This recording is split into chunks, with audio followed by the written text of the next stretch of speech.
Halo, selamat datang kembali di channel Rotua. Channel akan selalu memberikan informasi tentang bimbingan dan konseling.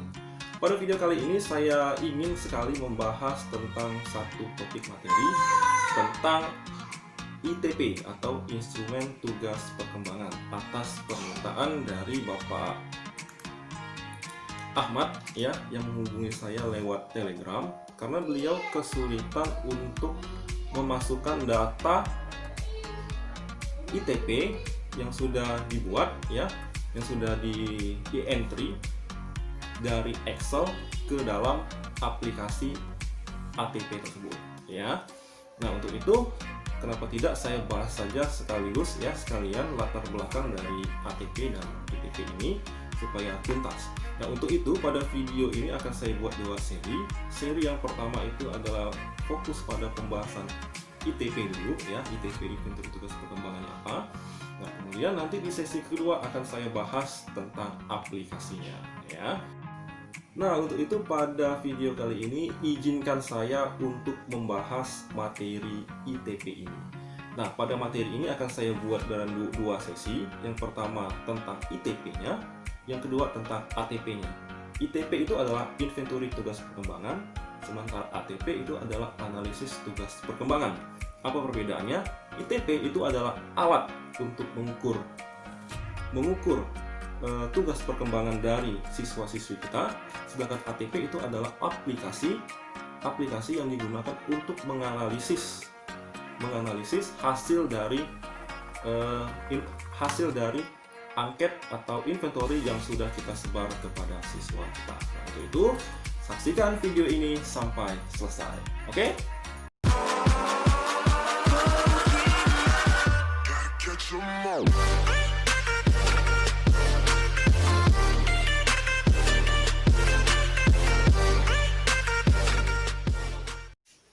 Oke, Bapak Ibu bisa melihat di screen ya. Ini adalah data ITP yang sudah dianalisis lewat aplikasi ATP ya. Nah, jadi hasilnya akan seperti ini ya. Hasilnya akan seperti ini untuk mengetahui hasil dari ITP tersebut, bagaimana keadaan dari siswa-siswi kita tentang tugas perkembangannya.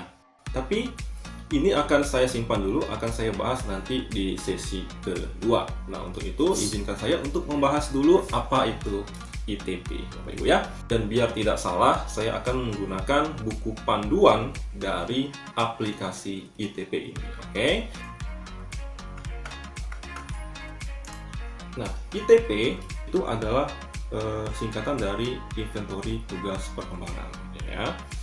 Nah, Inventory Tugas Perkembangan ini fungsinya adalah untuk mengukur tingkat perkembangan peserta didik sudah sampai di mana, apakah sudah matang atau belum ya. Nah, cara menganalisisnya adalah dengan menganalisis tugas-tugas perkembangannya ya. Nah, dengan cara menyebar angket ITP yang terdiri dari 66 soal ya, yang harus diisi oleh peserta didik. Nah, setelah itu maka data tersebut akan kita analisis lewat aplikasi ATP. Nah, sebenarnya bisa juga kita analisis secara manual, tetapi tentunya akan memakan waktu yang sangat lama mengerjakannya ya, karena kita harus menganalisis satu-satu, kemudian membuat diagramnya kembali lewat digambar secara manual. Nah, tetapi lewat aplikasi ATP ini dapat kita lakukan dengan mudah dan cepat ya, sehingga hasilnya pun dapat kita dapatkan, dan kemudian kita lakukan layanan konseling kepada siswa-siswi kita.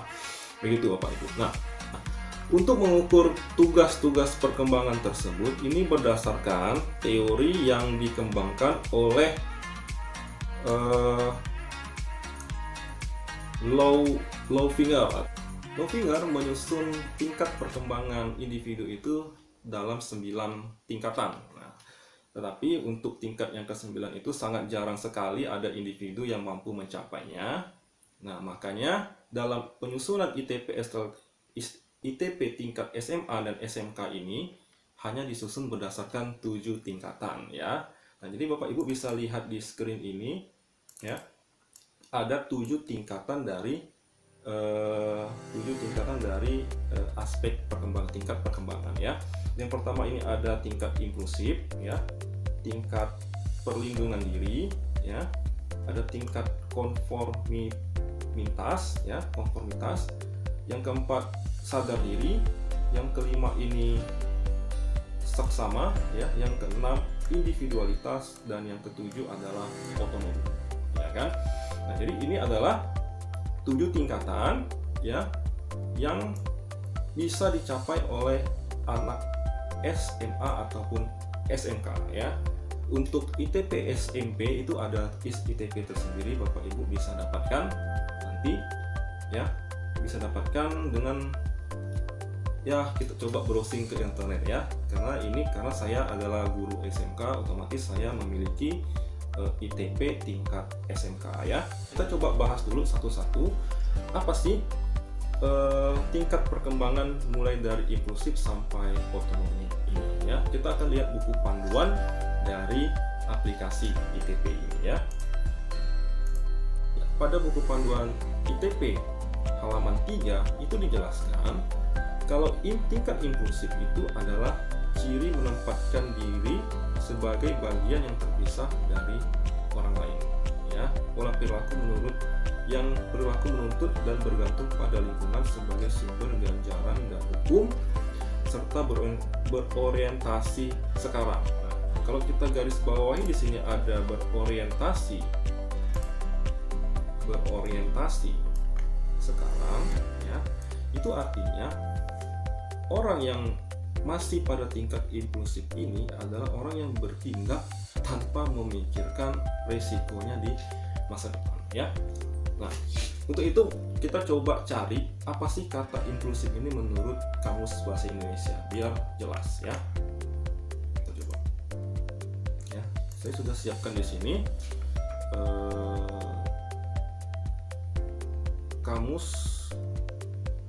Kamus Bahasa Indonesia dari kemendikbud.go.id. Kita coba masukkan inklusif ya. Inklusif ada di sini inklusif. Cari apa arti dari inklusif itu?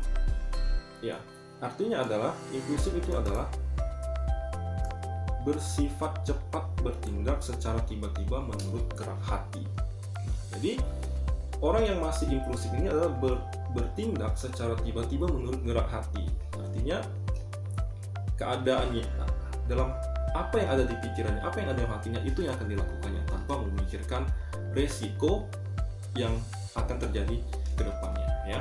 Nah, kita coba cari sumber lain apa sih arti dari inklusif ini. Kita coba ya, inklusif.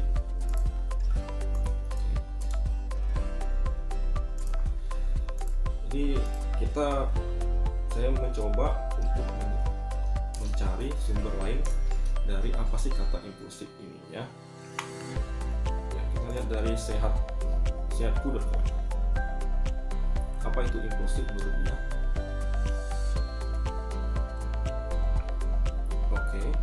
Oke, di sini di bagian kedua di sini ada tuliskan orang inklusif umumnya digambarkan sebagai orang yang gagah, gundah, terdapat diprediksi, labil, agresif, mudah terganggu, dan senang menginstruksi orang lain. Contoh perilaku inklusif yang umum terjadi yaitu membeli sesuatu tanpa direncanakan atau berlari ketika menyeberang jalan tanpa melihat. Adapun tanda-tanda perilaku inklusif lainnya yaitu seperti yang ini. Jadi di sini orang yang masih inklusif ini sikapnya masih adalah gegabah ya, labil, dan menginstruksi orang lain ya. Jadi kalau dicontohkan di sini membeli barang ya tanpa perhitungan, jadi enggak memikirkan resiko kedepannya apa gitu ya. Jadi sini sudah jelas apa itu inklusif. Jadi contoh lain kalau kita mengambil contoh siswa, misalnya siswa yang suka bolos ya kan, dia suka bolos. Jadi kalau siswa ini suka bolos, kalau kita tanya kenapa kamu bolos, ya kan, ya suka-suka aja karena mau main game pak, misalnya seperti itu ya kan.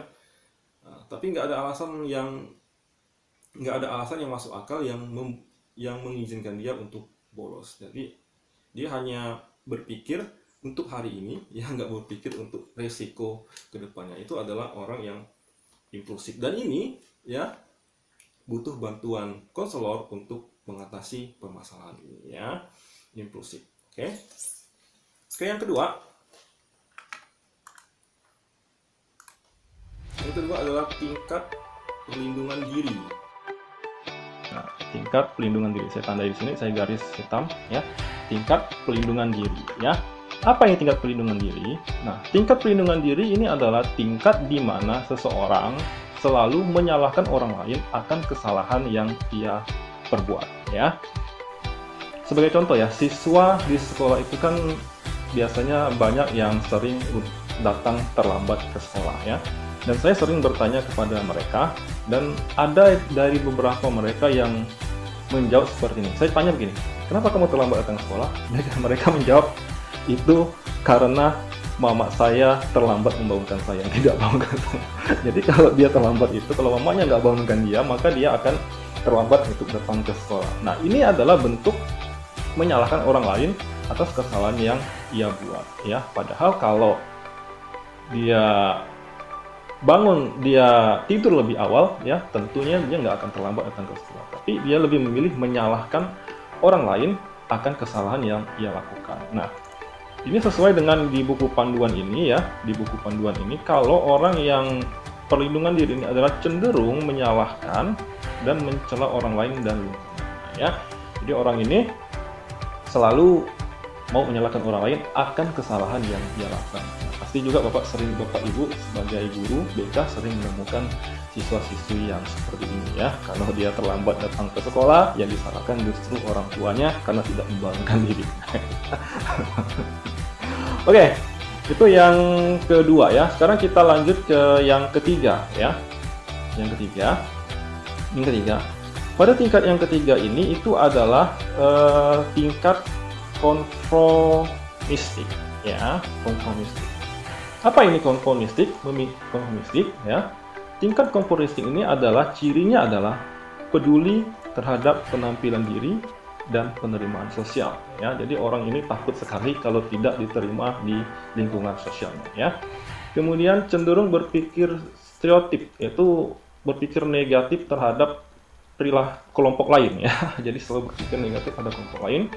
Kemudian peduli akan terhadap aturan eksternal, bertindak dengan motif dangkal untuk memperoleh pujian ya. Jadi motifnya itu adalah untuk memperoleh pujian ya. Karena apa? Karena pada poin 8 saya lompat aja, takut tidak diterima oleh kelompok ya. Nah, jadi siswa yang berada pada tingkat konformistik ini juga butuh bantuan kita sebagai guru BK. Kenapa? Karena orang yang memiliki tingkat berada pada tingkat konformistik ini itu selalu ikut-ikutan ya, ikut-ikutan akan perilaku yang sesuai dengan lingkungannya. Agar apa? Agar ia diterima di lingkungan tersebut. Ya, sebagai contoh, saya ambil contoh terus bolos aja ya. Nah, sebagai contoh siswa yang suka bolos ya, siswa yang suka bolos. Siswa yang bolos ini sering juga dalam ruang konseling saya tanya, kenapa kamu bolos ya? Dia bertanya, karena dia menjawab karena diajak kawan ya. Harus setia kawan ibaratnya. Ya, ini setia kawan yang negatif gitu ya, setia kawan yang negatif. Nah, kenapa dengan setia kawan ini mereka juga siswa tersebut ikut bolos ya? Karena apa? Karena takut tidak ditemani. Nah, ya kan, kita takut tidak ditemani. Nah, inilah sifat konformistik ini ya, tingkat konformistik ini, di mana siswa tersebut selalu menyesuaikan perilakunya dengan perilaku di lingkungannya ya, menyesuaikan diri gitu, ikut-ikutan lah bahasa sehari-hari kita ya, sering ikut-ikutan perilaku yang tidak baik yang dilakukan oleh lingkungannya, ikut-ikutan. Tetapi setelah melakukan itu, kita lihat poin ke-10, ia merasa berdosa jika melanggar aturannya.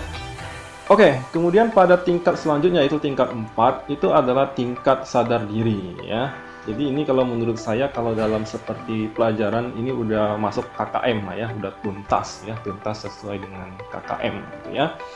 Jadi orang yang sudah masuk pada tingkat sadar diri juga sebenarnya udah tuntas, tetapi ya masih standar lah ya. Jadi Orang pada tingkat 4 ini adalah orang yang memiliki ciri mampu berpikir alternatif, ya. Jadi kalau dia punya masalah dia nggak hanya terpaku pada permasalahan itu, ya, dia bisa berpikir alternatif yang lain untuk mencari jalan keluar, gitu ya. Kemudian yang kedua, melihat harapan dan berbagai kemungkinan situasi, ya. Dia sudah bisa melihat situasi-situasi lain yang baik. Kemudian peduli untuk mengambil manfaat dari kesempatan yang ada. Kemudian yang keempat, orientasi pemecahan masalah. Jadi jika orang yang memiliki tingkat sadar diri ini punya masalah, dia selalu berorientasi pada pemecahan masalahnya. Udah bagus dalam memecahkan permasalahan. Tidak pada fokus masalah, tetapi bagaimana cara menyelesaikan permasalahan tersebut.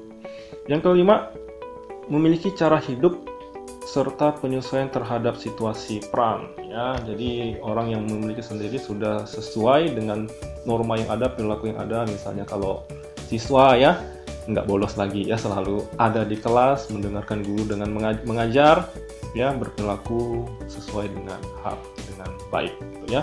Karena apa? Karena sudah memiliki tingkat kesadaran diri yang baik. Itu yang keempat. Ya, udah lolos KKM lah ibaratnya, seperti itu, ya. Itu menurut saya. Kalau menurut Bapak Ibu ada yang beda, Bapak Ibu boleh mengoreksi di kolom komentar. Saya persilahkan, oke?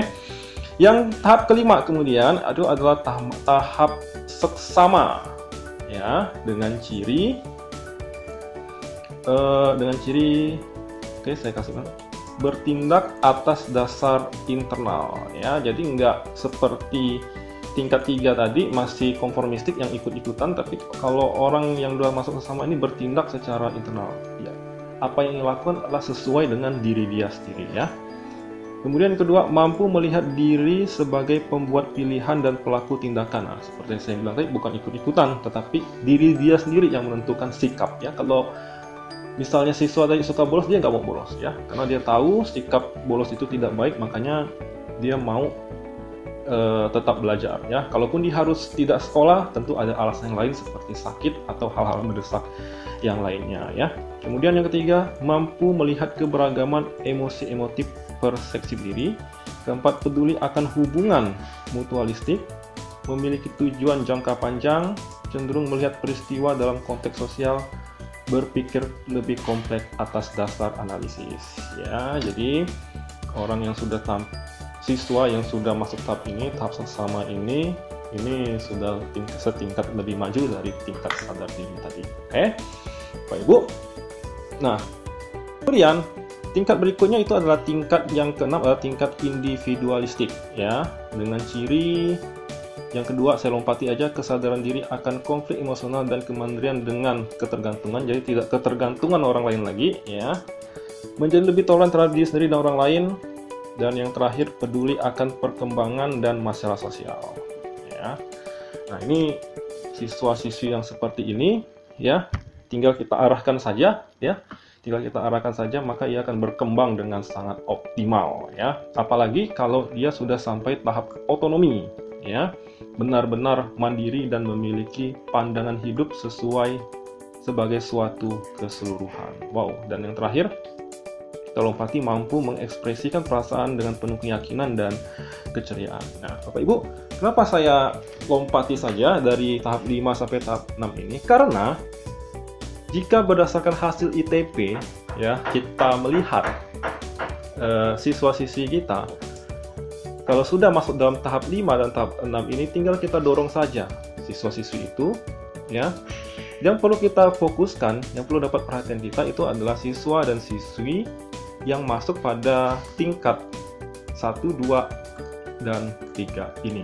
Karena inilah yang memerlukan perhatian lebih buat kita. Bukan berarti yang lain tidak memerlukan perhatian, perlu.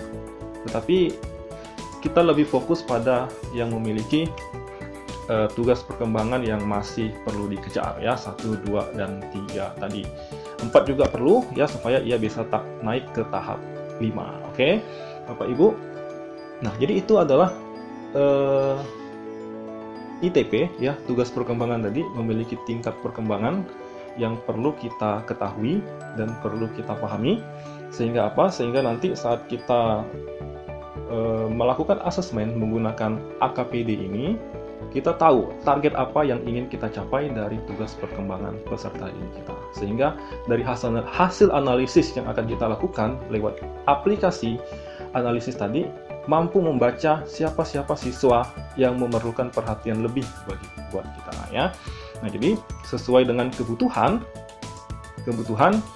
peserta didik, maka kita akan melakukan layanan konseling sesuai dengan peserta didik berdasarkan hasil asesmen ITP tadi. Nah, jadi begitu. Oke, Bapak Ibu, untuk pembahasan ITP ini saya cukupkan dulu sampai di sini karena akan saya lanjutkan kembali untuk pembahasan ITP lewat aplikasi ya. Jadi kita akan menganalisis siswa-siswi lewat ATP. Saya sudah menyiapkan simulasinya di aplikasi tersebut. Ya, jadi semoga nanti setelah Bapak Ibu mungkin nanti membeli, mungkin nanti punya aplikasinya ya, dengan Bapak Ibu mengusahakan mencari atau bagaimana ya, Bapak Ibu sudah punya bayangan bagaimana cara menggunakan aplikasi ATP tersebut. Oke. Untuk sesi 1 dari pembahasan kita tentang asesmen ATP ITP, saya cukup sampai di sini. Kita ketemu lagi di sesi yang kedua. Untuk itu, saya ucapkan terima kasih. Pastikan Bapak Ibu menonton sesi yang kedua. Sampai ketemu lagi. Salam Guru BK mengudara. Dadah.